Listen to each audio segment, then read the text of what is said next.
Hello everyone. Welcome back to my channel. Please subscribe my channel. The morning light in their small kitchen was different now. It fell in clean, sharp lines across the floorboards, unencumbered. A year ago, the same light would have been broken up by two larger bodies moving slowly between the refrigerator and the small table, a dance of shared resignation. Now, Chris stood by the counter, measuring oats into a bowl, his movements economical and sure. Brittany came in, her footsteps light on the wood. She didn't say anything, just came to stand beside him, her shoulder brushing his arm.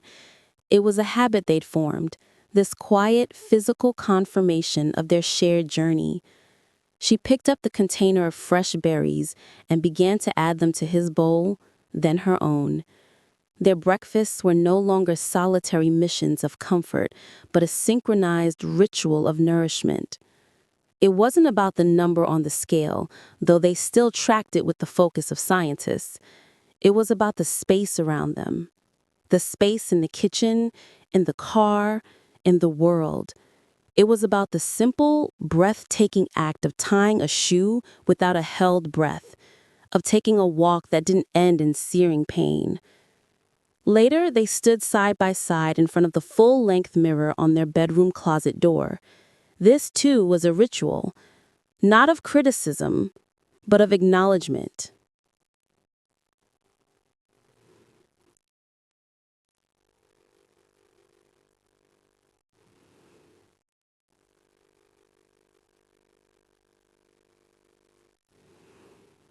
Chris looked at his reflection, then at Brittany's beside him. The changes were undeniable, written not just in the looser fit of their clothes, but in the landscape of their faces. The angles of his jawline were emerging from the softness he'd known for a decade. The light in Brittany's eyes seemed to shine more brightly, unobscured by the constant low-grade agony that had been her shadow. He reached out and took her hand. Their fingers, which used to feel swollen and tight, laced together easily. He said, "We did this," his voice low and steady. It wasn't a question. She replied, "We're still doing it," squeezing his hand.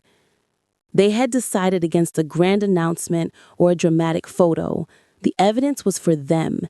It was in the two sets of running shoes by the door, mud splattered from their morning hike through the local park, a trail they could now complete.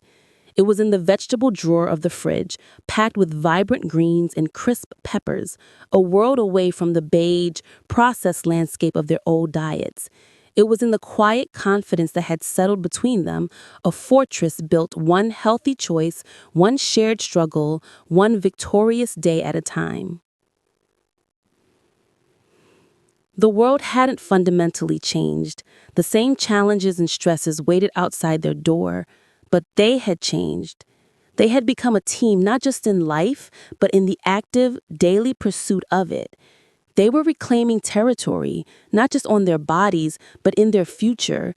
And as they stood there, hand in hand, facing their reflections, the silent story they told was more powerful than any number could ever be. It was a story of presence, of partnership, and of a future that was no longer defined by its limits, but by its possibilities.